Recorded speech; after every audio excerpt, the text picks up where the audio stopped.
باب المندیل بعد الوضو، یہ باب ہے کہ وضو کے اعضاء کا پوچھنا اور خشک کرنا جائز ہے یا نہیں۔ مندیل رومال کو کہتے ہیں، اور وہ چھوٹا کپڑا جو آدمی اپنے پاس رکھتا ہے، جیسے تولیہ یا طالب علموں کے اور اس زمانے کے اہل علموں کے ہاں ایک رومال ہوتا ہے، اور یا وہ مختصر چادر جسے فقہاء نے کہا ہے کہ 4.5 میٹر یعنی 11.5 ذراع کا پاس ہونا چاہیے کہ اگر سفر میں مر گیا تو اس میں کفنا دیا جائے، کیونکہ موت لازمی مرحلہ ہے اور اسلام اس بات کی اجازت نہیں دیتا کہ لوگوں سے مانگا جائے۔ مندیل بعد الوضو میں 2 طرح اختلاف ہے۔ ایک اختلاف یہ ہے کہ اس کا ثبوت ہے یا نہیں، کہ حضرت صلی اللہ علیہ وسلم کے پاس کوئی کپڑا، کوئی تولیہ، کوئی رومال رہا ہو۔ تو بعض علماء نے کہا ہے کہ اس میں 450 روایات ہیں۔ یہاں حضرت صلی اللہ علیہ وسلم کے پاس ازار اور ردا اور عمامے کے علاوہ کوئی اور کپڑا بھی ہوتا تھا۔ احادیث میں جا بجا اس کا ثبوت آ جاتا ہے، اور جن لوگوں کی نظر کمزور ہے انہوں نے اس کے وجود کا انکار کیا ہے۔ ہم مختلف مقامات پر انشاءاللہ تعالی دلالت کرتے رہیں گے کہ یہ وہ اضافی کپڑا ہے، چادر ہے، رومال ہے، جو ایک عالم اور طالب کے پاس ہونا چاہیے، یہ نہیں کہ پروفیسر کی طرح آئے اور جائے۔ دوسری صورت یہ ہے کہ ایک مندیل یا کپڑا یا تولیہ یا چادر جو وضو کے بعد اعضائے وضو کے پہنچنے کے کام آتا ہو۔ اس سلسلے میں امام ترمذی نے باب بھی قائم کیا، اور ام المومنین کی ایک روایت بھی لے آئے، کانت لرسول اللہ صلی اللہ علیہ وسلم خرقہ، آپ کے پاس ایک کپڑا تھا، ینشف بہا بعد الوضو،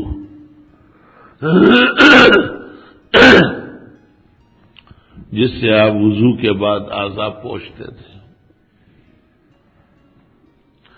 وفی الباب عن معاذ بن جبل رضی اللہ عنہ، حضرت معاذ کی حدیث ترمذی شریف میں ہے۔ وبی قال حدثنا قتیبہ قال حدثنا رشدین بن سعد عن عبد الرحمن بن زیاد بن انعم الافریقی عن عتبہ بن حمید عن عباد بن السی عن عبد الرحمن بن غنم یا غنم عن معاذ بن جبل، یہ وہ روایت تھی جو فی الباب لائے۔ قال رأیت رسول اللہ صلی اللہ علیہ وسلم اذا توضأ مسح وجهه بطرف ثوبه، جب آپ نے وضو فرما لیا تو اپنے چہرے انور کو کپڑے کے سمت سے پوچھ لیا۔ جیسے یہ کپڑا ہے تو ظاہر بات یہ کنارہ اس سے پوچھا جاتا ہے، اس طرح۔ قال ابو عیسیٰ حدیث غریب، اس حدیث میں غرابت ہے۔ غرابت 3 وجہ سے ہے۔ ایک تو اس وجہ سے کہ اس میں افریقی ہے، اور افریقی کمزور ہے اور متکلم فی ہے، اس کو غرابت فی الاسناد کہتے ہیں۔ اور دوسری غرابت معنوی ہے کہ پیغمبر کے پاس ایک علیحدہ کپڑا ہوتا تھا خاص وضو کے اعضاء پوچھنے کے لیے، اور تیسری غرابت بمعنی شذوذ کے ہے، کیونکہ ام سلمہ کی متواتر حدیث جو آئی ہے بخاری مسلم میں، تو اس میں ہے کہ حضرت آزاد نہیں پہنچتے تھے۔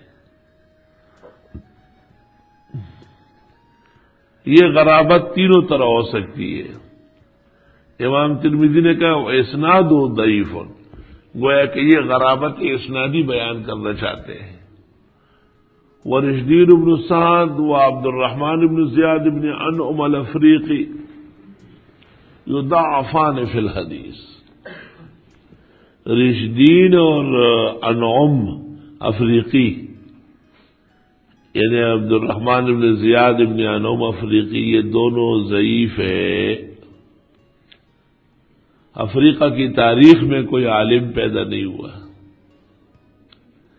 ایک پیدا ہوا ہے جس کی نظیر نہیں دنیا میں، اور وہ ابن المنظور افریقی، جس کی لغت میں لسان العرب ہے۔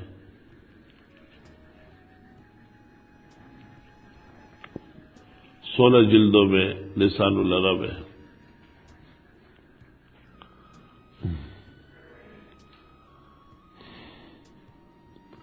قال ابو عیسیٰ حدیث عائشہ لیس بالقائم، عائشہ صدیقہ کی روایت تکڑی نہیں ہے۔ ولا يصح عن النبی صلی اللہ علیہ وسلم فی هذا الباب شیء، اعضاء پہنچنے کے سلسلے میں پیغمبر سے کوئی حدیث صحت کو نہیں پہنچ رہی ہے۔ وابو معاذ یقولون هو سلیمان بن ارقم، ابو معاذ اصل میں نام اس کا سلیمان بن ارقم ہے۔ وهو ضعیف عند اہل الحدیث، اہل الحدیث کے معنی ائمۃ الحدیث۔ کیا اہل حدیث عوام بھی ہو سکتے ہیں؟ تو عوام کیا جانتا ہے کہ اس کے نزدیک حدیث ضعیف ہو قوی؟ سمجھ رہے بات؟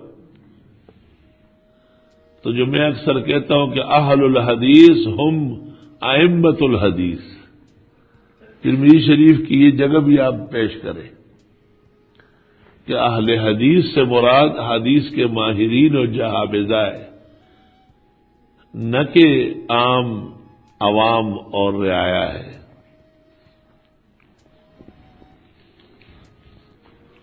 وقد رخص قوم من اہل العلم من اصحاب رسول اللہ صلی اللہ علیہ وسلم ومن بعدهم فی المندیل بعد الوضوء۔ امام ترمذی ایک بات تو یہ کرتے ہیں کہ پیغمبر سے اس باب میں کوئی حدیث صحیح نہیں ہے، یعنی جو روایات امام ترمذی نے پیش کی ہے اس کے پیش نظر یہ ناممکن ہے کہ امام ترمذی کو تمام احادیث پر احاطہ ہو۔ کشف النقاب میں مولانا حبیب اللہ مختار نے بعض احادیث کی تخریج کی ہے جن سے امام ترمذی لا علم رہے ہیں،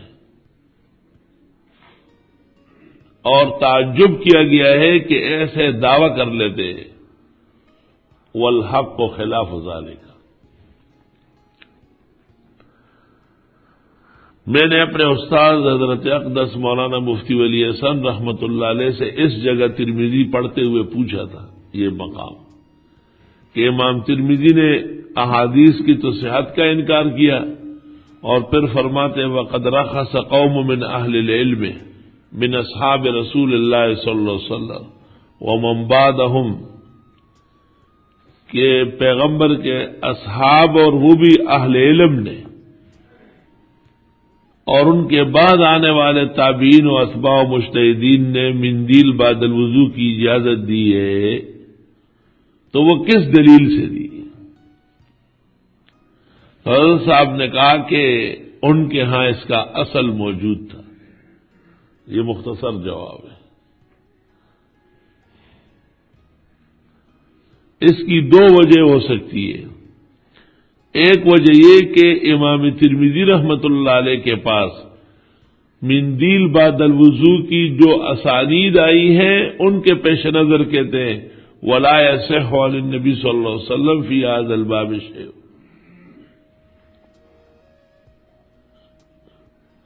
اور دوسری بات یہ ہے کہ پیغمبر سے کوئی کپڑا تولیہ رومال ثابت ہو جس سے حضرت ہاتھ منہ وضو کے بعد پہنچتے ہو. یہ سنیت تو نہیں ہے لیکن ایک ضرورت تو ہے. سخت سردی ہے اور ٹھنڈا پانی ہے، ہوا چل رہی ہے، زکامی طبیعت ہے اور وضو کے بعد اعضاء نہ پہنچے جائے، مفلوج ہونے کا قوی اندیشہ ہے. سمجھ گئے بات؟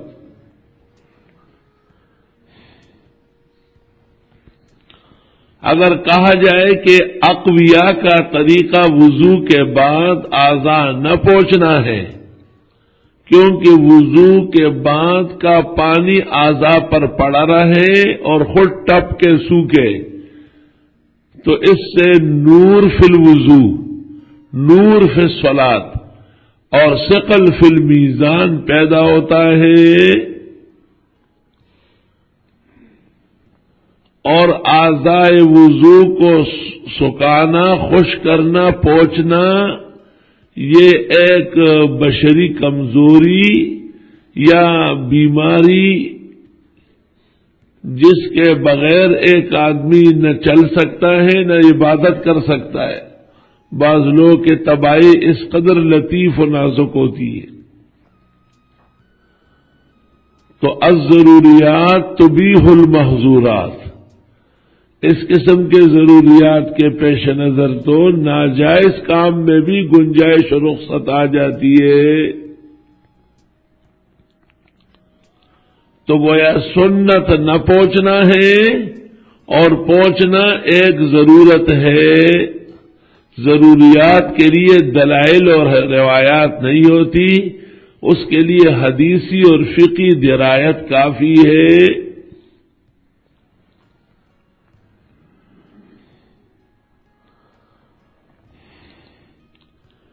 جو لوگ احادیث کے پیش نظر امام ابو حنیفہ وغیرہ ائمہ دین کی گرفت کرتے ہیں، انہیں ترمذی کا یہ مقام آئینے میں دیکھنا چاہیے کہ امام ترمذی فرماتے ہیں اس باب میں کوئی حدیث ثبوت و صحت کے ساتھ موجود نہیں ہے. پھر فرماتے ہیں صحابہ کرام کے علماء اور ان کے بعد کے اہل علم وضو کے بعد اعضاء پہنچنے کے قائل ہیں. تو اگر یوں کہا جائے کہ موجودہ ذخیرے میں کوئی حدیث نہیں لیکن امام ابو حنیفہ نے کہا ہے، یہ اور ترمذی کا یہ مقام ہے کیونکہ امام ابو حنیفہ رحمت اللہ علیہ بھی حضرات تابعین اور صحابہ کے شاگرد ہیں. جب امام اعظم کے بارے میں غیر مقلد کبھی کہے کہ بعض روایات یا ضعاف سے تم استدلال کرتے ہو، تو آپ کہے صحابہ اور تابعین کا یہی طریقہ ہے کہ بعد میں آنے والے ان کی روایات کو ضعیف کہتے ہیں اور وہ اپنے اعتبار سے صحت کے ساتھ عمل کرتے ہیں. وہ بڑا متحیر ہو جائے گا، یہ کیسی بات کر رہے ہیں؟ تو آپ کہیے آؤ ترمذی شریف صفحہ 18 نکالو. احادیث نقل کر کے ترمذی کہتے ہیں ولا يصح عن النبي صلی اللہ علیہ وسلم في هذا الباب شيء وقد رخص قوم من اهل العلم من اصحاب رسول الله صلی اللہ علیہ وسلم ومن بعدهم في المنديل بعد الوضوء.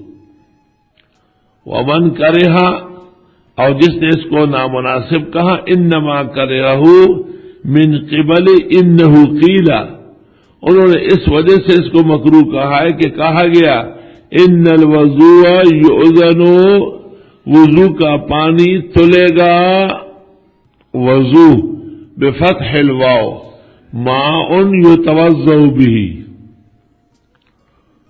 وروي ذلك عن سعيد بن المسيب والزهري. وبه قال حدثنا محمد بن حميد قال حدثنا جرير قال حدثني علی بن مجاہد عنی. ممکن ہے شاگرد استاد نے کبھی شاگرد سے بھی روایت کی. وهو عندي ثقة عن ثعلبان الزهري قال انما اکرہ المندیل بعد الوضوء. ابن شہاب زہری کہتے تھے میں بھی وضو کے بعد اعضاء پوچھنے کو مکروہ کہتا ہوں، لأن الوضوء یوزن، اس لیے کہ وضو کا پانی تولا جائے گا. تو حاصل کلام کا کیا نکلا کہ وضو کے بعد اعضاء پہنچنا چاہیے یا نہیں؟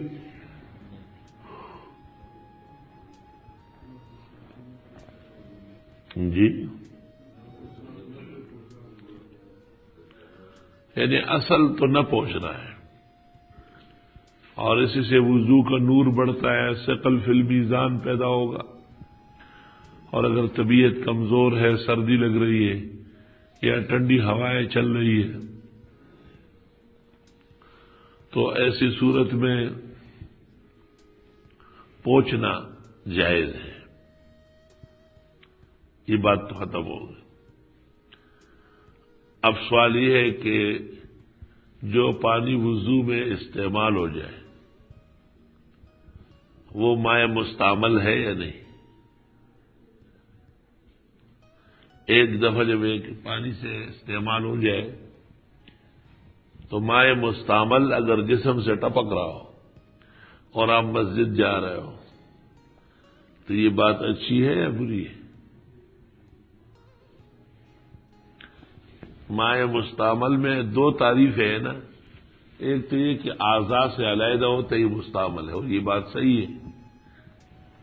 صاحب کنز وغیرہ کا خیال یہ ہے کہ مائع مستعمل کا معنی یہ کہ اعضاء سے منفصل ہو جائے اور کسی جگہ میں جمع ہو جائے.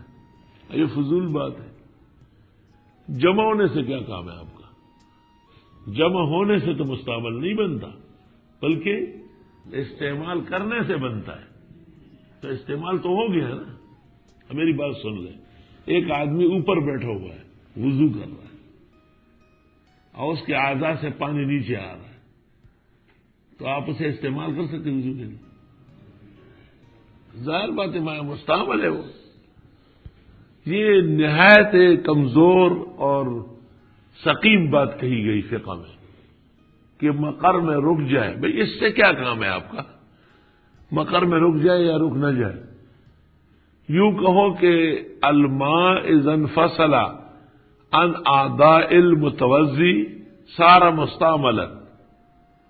پانی جب اعضاء جسم سے علیحدہ ہوا وہ مستعمل پانی ہے. فقہاء احناف قاطبتاً کہتے ہیں کہ اس سے وضو یا آئندہ کپڑا دھونا جسم ناجائز ہے، کیونکہ ماء المستعمل طاہر غیر مطہر ہے. طاہر تو ہے، مطہر نہیں ہے. پاک ہے، پاک کرنے والا نہیں ہے. تو اس کے پیش نظر فقہاء کرام کہتے ہیں کہ مسجد جاتے ہوئے مناسب نہیں ہے کہ وضو کا پانی ٹپکتا رہا ہے. مشکل یہاں بھی پیش آ گئی کہ جناب نبی کریم صلی اللہ علیہ وسلم کے زمانے مبارک میں وضو خانے مسجد میں نہیں تھے، بلکہ ہر شخص گھر میں وضو کر کے آتا تھا. حضرت عمر رضی اللہ عنہ کے زمانے میں آپ نے جو 18,000 اصلاحات فرمائی، ان میں ایک اصلاحات یہ ہے کہ حضرت صاحب نے مسجد نبوی کے باہر ایک چبوترا بنوایا اور اس کا نام رکھا بطیحہ. کیا نام رکھا؟ وَأَعْلَنَ بِأَنَّ مَن يُنشِدُ ضَالَّتَهُ فَلْيَخْرُجْ إِلَىٰ هِنَا إِنَّ الْمَسَاجِدَ لَمْ تُبْنَ لَهَا. اور اعلان کیا جو گمشدگی کا اعلان کرنا چاہے وہ یہاں آ جائے. ہماری مسجد اس کام کے لیے نہیں ہے کہ آپ مسجدوں میں فلاں کی نانی گم ہو گئی، فلاں کی ماں گم ہو گئی، شادی حال میں ڈھونڈو اس کو. میں بیٹھا ہوا تھا نیو سعید آباد میں، اعلان ہو رہا تھا کہ اے بھائیو، ہمارا وہ گدھا جس سے ہم کام کراتے تھے کل رات سے غائب ہے. تو میں نے وہاں کے محترم صاحب سے کہا، میں نے کہا قیامت کے دن آپ سے پوچھا جائے گا. انگریزوں نے بھی بلار بھیجے سے تھا. ہاں، اتنا نہیں کر سکتے تھے کہ آپ مسئلہ بیان کریں کہ بھائی مسجد میں گمشدگی کا اعلان منع ہے. اور بعض جگہ لکھا ہے کہ انسان کی گمشدگی کا اعلان ہو سکتا ہے. میں نے ان تمام مساجد کی کمیٹیوں کو خط لکھا ہے کہ یہ جس دارالفتہ نے کہا ہے اس کا پتہ مجھے بتا دیں، یہ کون کہتا ہے، کس دلیل سے اس کی اجازت آئی. بہرحال جن بزرگوں نے یا فقہائے کرام نے وضو کے بعد اعضائے وضو کو پوچھنے کا کہا ہے، انہیں ماء مستعمل کا خطرہ بھی ہے. ماء مستعمل میں امام اعظم کے دو قول ہیں. پہلا قول یہ تھا کہ یہ نجاست غلیظہ ہے. پھر اللہ تعالیٰ نے حضرت صاحب رحمۃ اللہ علیہ کو اس میں تخفیف اور مرحمت پر آمادہ کیا اور پھر فرمایا کہ یہ طاہر تو ہے، مطہر نہیں ہے. لیکن مشہور ہے کہ امام اعظم کہتے تھے میں ماء مستعمل کو اپنے لیے اب بھی غلیظہ سمجھتا ہوں. ایسی صورت میں پہنچنا زیادہ ضروری ہوا تاکہ مسجد یا دیگر مقامات متلوث نہ ہوں. چلو باب ما يقال بعد الوضوء. یہ جو فرمایا کہ ان الوضوء یوزن، کہ وضو کا پانی قیامت کے دن حسنات کے پلڑے میں ڈالا جائے گا اور تلے گا. آپ سمجھ رہے ہیں بات کو؟ اس کو پوچھنے کے مقابلے میں لا رہے ہیں نا. ایک آدمی نے وضو کیا، آدھا تر بتر ہے اور وہ جا رہا ہے. کیوں؟ یہ جو تری ہے وضو کا پانی ہے یہ تلے گا. دوسرے آدمی نے پوچھ لیے، اس کا نہیں تلے گا. کیوں؟ خیریت تو ہے. اس میں کیا علت ہے؟ کچھ سمجھا بھی کرو نا.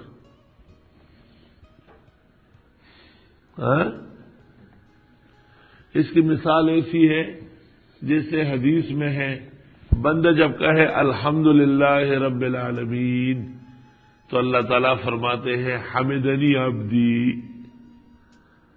الرحمن الرحیم تو اللہ تعالیٰ فرماتے اثنا علی عبدی. مالک یوم الدین مجدنی عبدی. ایک آیت پڑھتا ہے، ایک جواب ملتا ہے. شیخ سالم بلوچ ہمارے مہمان تھے، یہاں تقریر کر رہے تھے فجر کے بعد. کہنے لگے میں حیران ہوں، امام صاحبان تلاوت کرتے الحمدللہ رب العالمین الرحمن الرحیم مالک یوم الدین، اللہ تعالیٰ جواب دے رہا ہے، کیوں رکتا نہیں ہے؟ ٹھیک ہے، طالب علموں کو سمجھایا کہ ایک آیت پر رکے سنت طریقہ ہے. جب کمرے میں آئے ناشتے کے لیے، میں نے کہا شیخ جب بندہ ایک سانس سے فاتحہ پڑھ لے گا تو اللہ تعالیٰ جواب نہیں دے گا.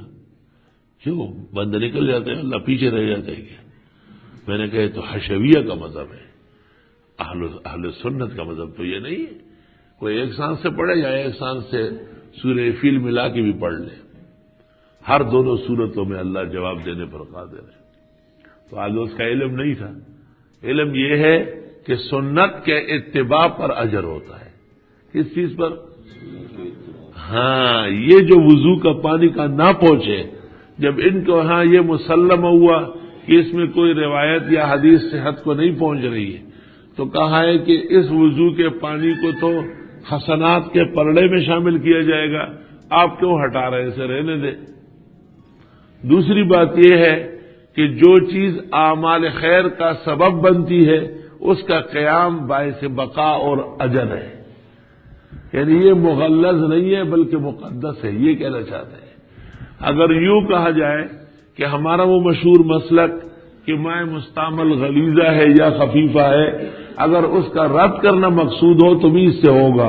لأن الوضوء یؤذن، کیونکہ وضو کا پانی جو اعضاء پر پڑا ہوا ہے یہ پڑا ہی رہے، کل قیامت کے دن ترازو میں ڈل کر کے ہماری نیکیاں بڑھائے گا. اسی سے علماء نے استدلال کیا ہے کہ جو پانی وضو میں وضو کی ضرورت سنت کے لیے استعمال ہو جائے وہ پانی قیامت کے دن حسنات میں شامل ہوگا، اور جو پانی وضو یا غسل میں بغیر ضرورت اور سنت کے استعمال ہو جائے، ناحق پانی بہا رہا ہے، ناحق تباہی مچایا ہوا ہے، یہ سیئات کے پلڑے میں اسراف ہے. اسراف کو منع فرمایا.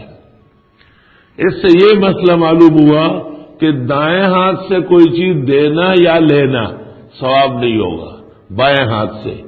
لازمی بات ہے کہ آپ دائیں ہاتھ سے فقیر کو بھیک دیں اور اسے بھی کہے کہ آپ دائیں ہاتھ سے لیں، کیونکہ بائیں ہاتھ سے خیر کے کام کرنا یا کروانا سنت کے خلاف ہے. ہر دونوں صورتوں میں اجر و ثواب نہیں ملے گا. چلو. وبه قال حدثنا جعفر بن محمد بن عمران الثعلبي الكوفي. باب ما يقال بعد الوضوء. یہ پڑھ لیا، باب چھوڑ دیا. اچھا، باب ما يقال. اب یہ کہ وضو کے بعد کچھ پڑھنا ہے یا نہیں، تو اس سلسلے میں دو طریقے ہیں.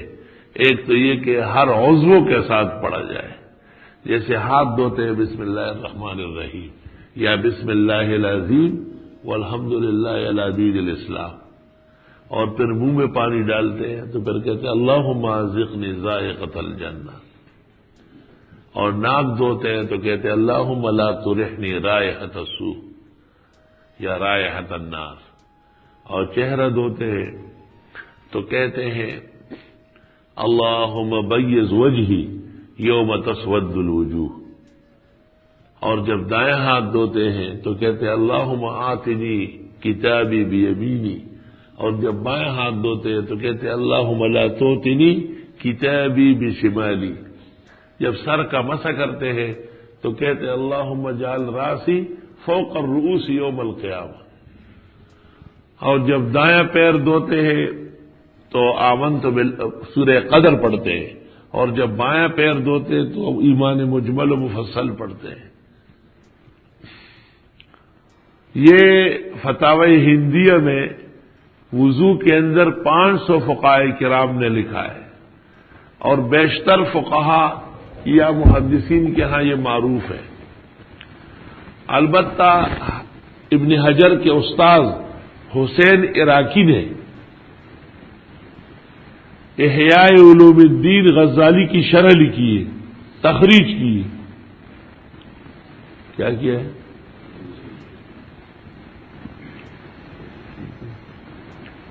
اس میں اس نے کہا ہے کہ لم یصح فیہ شیء. حسین عراقی ابن حجر کا استاد ہے. میں بہت تلاش کرتا رہا، سارا جہان میں نے ڈھونڈا کہ بدر الدین عینی کا بھی استاد ہو، لیکن پتہ چلا کہ مشائخ میں فرق ہے. بدر الدین عینی علیحدہ جگہ پڑھ کے آئے ہیں اور ابن حجر علیحدہ پڑھے ہوئے ہیں. استاد گرامی قدر حضرت بنوری سے میں نے سنا تھا کہ دونوں جامع ازہر کے پڑھے ہوئے ہیں، تو بہت قدیم مدرسہ ہے. لیکن یہ بات اس عاجز اور فقیر کے ہاں بوجہ بے علمی کے متحقق نہ ہو سکے، کیونکہ مشائخ عینی اور ہیں اور مشائخ ابن حجر اور ہیں. جیسے ایک طالب علم دارالعلوم حقانیہ سے فاضل ہو اور دوسرا یہاں بنوری ٹاؤن یا فاروقیہ دارالعلوم سے فاضل ہو تو مشائخ میں فرق ہوگا نا. بالکل یہی حال ہے. بلکہ شیخ عبد الفتاح ابو غدہ رحمۃ اللہ علیہ نے مجھ سے کہا کہ للعینی رد علی الحسین. بدر الدین عینی نے حسین عراقی کا رد کیا ہے. ہمارے استاد مولانا لطف اللہ صاحب جو پوری دنیا کی تاریخ کے حافظ تھے، میں نے ایک دن ان سے یہی پوچھنا چاہا تو مجھ سے کہا مسرد ابن حجر بارہ کی خبر میں کہا، مجھے کہا زاغانے پہ جانا دیر زیاد خفش ہوں دالا ہوئے شپاڑ اسکال بنگلورو ٹاؤن کے بخاری پڑا ہوئے مسرد ابن حجر بارہ کی خبر میں کہا، مجھے کہا زاغا پہ جانا. ان سے بھی مجھے یہی پتہ کرنا تھا. اس حسین عراقی نے احیاء علوم الدین کا حاشیہ لکھا ہے. علماء لکھتے ہیں کہ احیاء العلوم قیمتی نہیں ہے، حسین عراقی کا حاشیہ قیمتی ہے.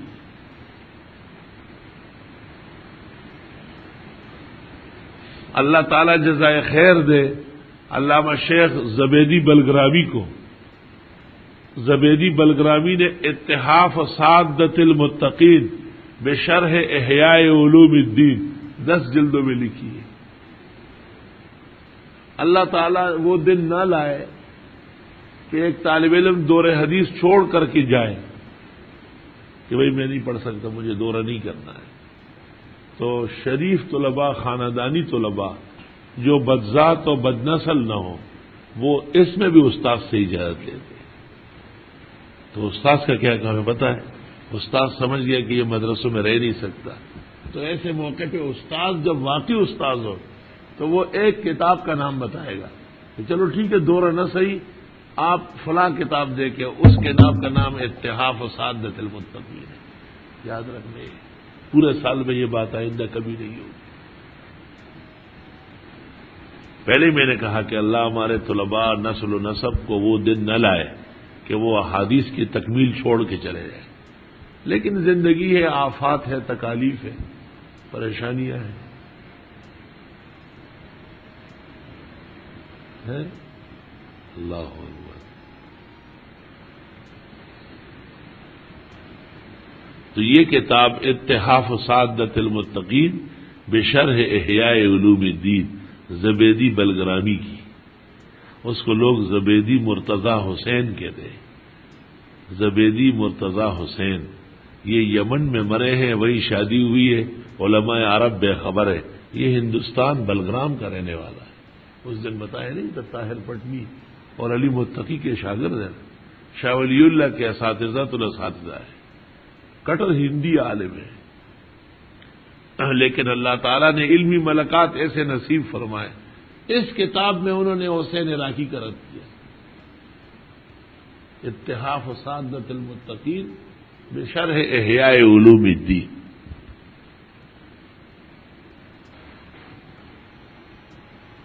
اللہ اکبر.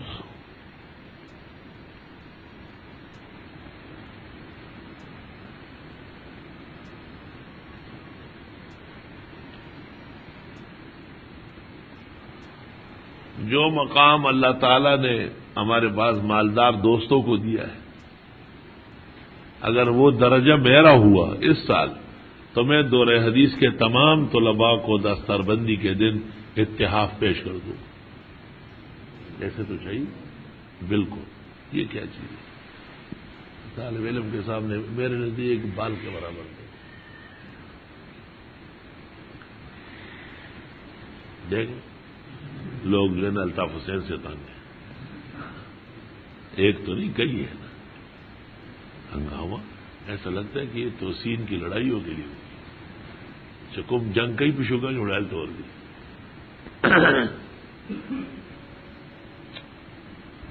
اللہ.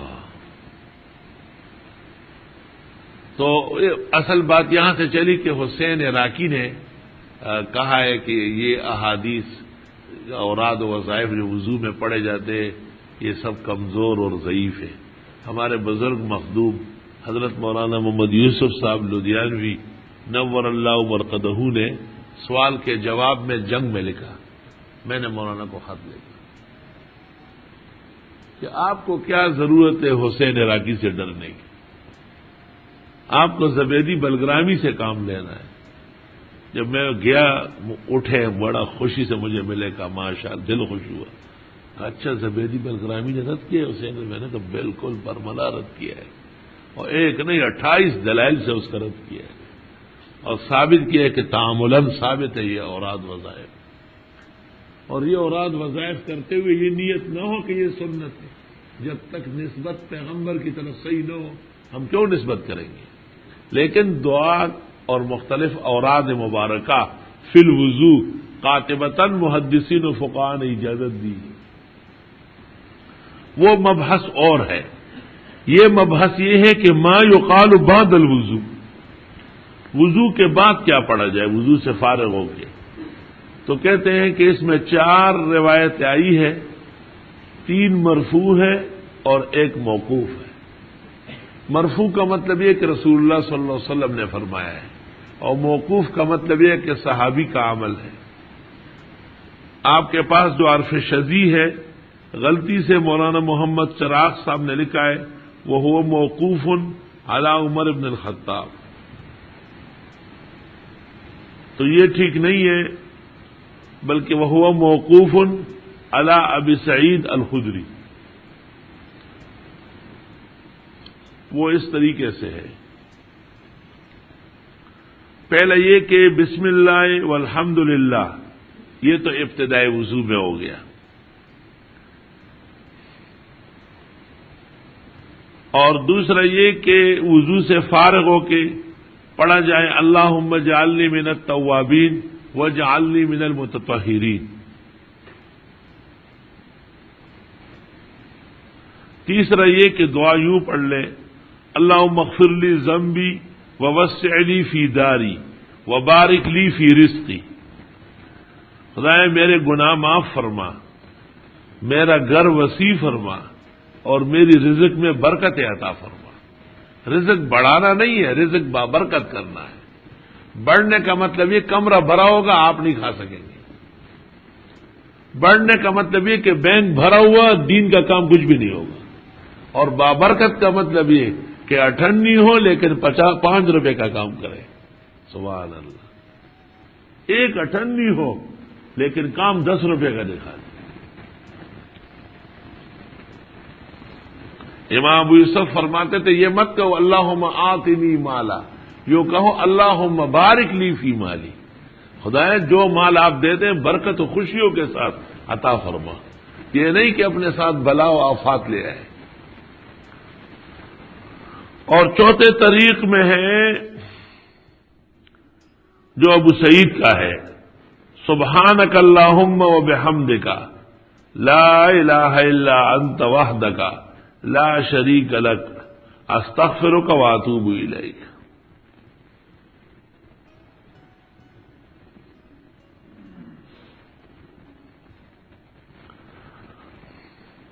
سبحانک اللہم و بحمدک لا الہ الا انت وحدک لا شریک لک استغفرک واتوب الیک.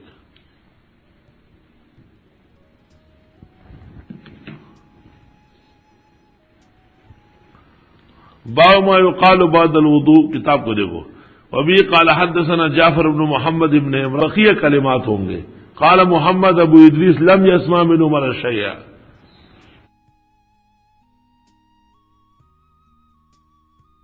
ممکن ہے مولانا عنایت اللہ صاحب نہ ہونا کیونکہ ان کا علاقہ ایسا ہے، وہاں سے آنا دقت ہے.